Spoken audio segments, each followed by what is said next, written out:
মালিককে। কবর দেশের ভিতরে কি ঈমান ছাড়া কোনো সম্বল আছে?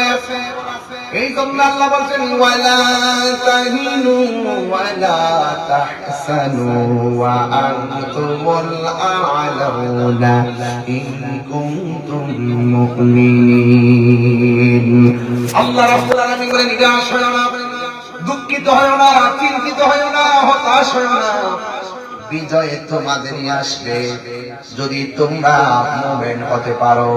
এই আমার চৌধুরী বাড়ির মানুষ, এই আমার মুকুন্দপুরের বাবা, গোবিন্দ বাজারের বাবা, বন্ধুর বাজারের বাবা, কমলগঞ্জের বাবা, আপনারা জবান করে বলেন আমরা কি ঈমানদার না বেঈমান? আর জোরে বলেন ঈমানদার না বেঈমান? আমরা হইলাম ঈমানদার। এই জন্য যুবক ঈমানদার কি হতে পারেন? আল্লাহ রাব্বুল আলামিন কোরআনের মধ্যে বলে দিয়েছেন, হে ঈমানদারগণ, তোমরা ইসলামের মধ্যে প্রবেশ করবা, পরিপূর্ণভাবে প্রবেশ করো।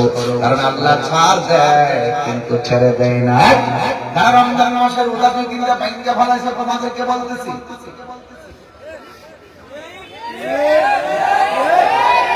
ভাঙছে না?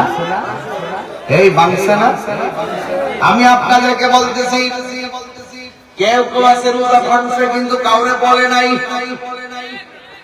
ইফতারের সময় কি পেট ভরে ইফতার করছে যা কেউ জানে না, জানে একজন জবান করে বলুন তিনি কে?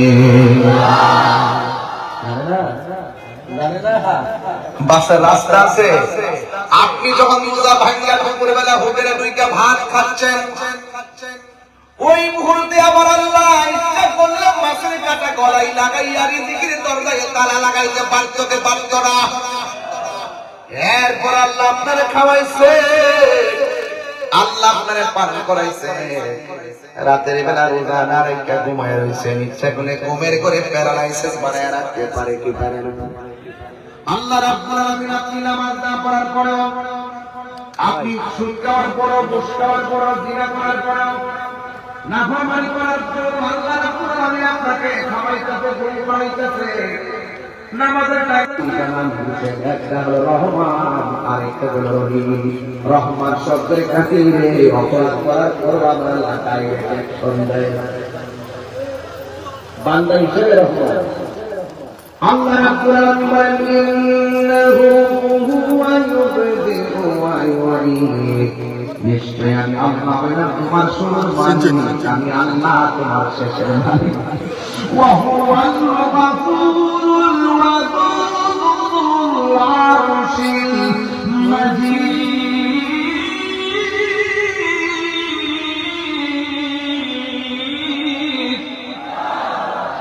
He is the forgiving and loving. আল্লাহ আল্লাহ আপনাকে মায়া দিয়ে বানাইছে। এই যুগে আল্লাহ তার ডাইরেক্ট বানানো বানাইয়া এমন দিন গেছে সীমা লঙ্ঘন করতে আল্লাহ রাব্বুল আলামিন সাথে অমান্য করার কারণে আল্লাহ রাব্বুল আলামিন মানুষকে বানর বানাইয়া দিয়েছে। এমন গজব গেছে কি যাই নাই? ইচ্ছা করলে আল্লাহ আমাদের কিছু বানাই দিতে পারে, পারে কি পারে না? এরপরে আমার নবী এই জমিনের জন্য যুবক নাফরমানি করবেন না, জবানটা খুলে বলুন হায়াতের মালিক কে?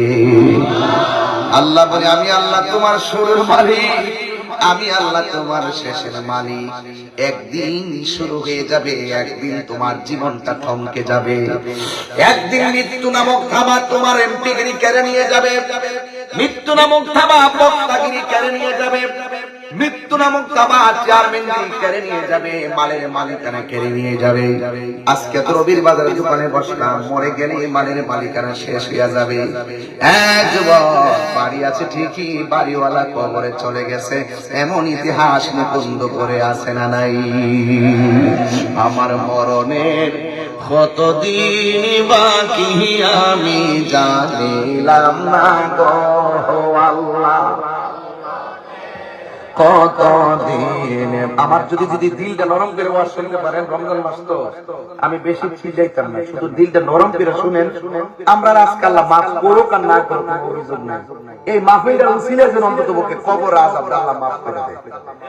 যারা আমরা ছেড়ে গেছে হ্যাঁ করে কবর আযাবটা যেন আল্লাহ মাফ করে দেয়। আমিন কর।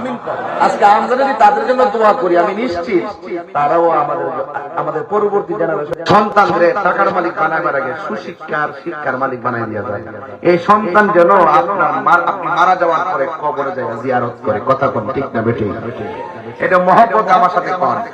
আমার মরণে কতদিন বাকি আমি জানিলাম না গো,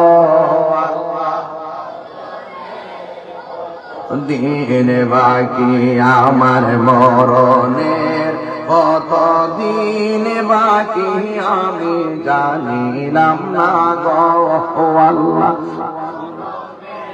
কতদিন বাকি। আর আজরাইল আসিয়া যখন হস্তে দিবা দড়ি, আজরাইল হস্তে দিবা দড়ি, তখন আমার মনা ভাই করবা লোকালোকি আমি জানিলাম না গো আল্লাহ, দিন বাকি আমার মরণের আমি জানিলাম না গো আল্লাহ, মরণের কতদিন বাকি।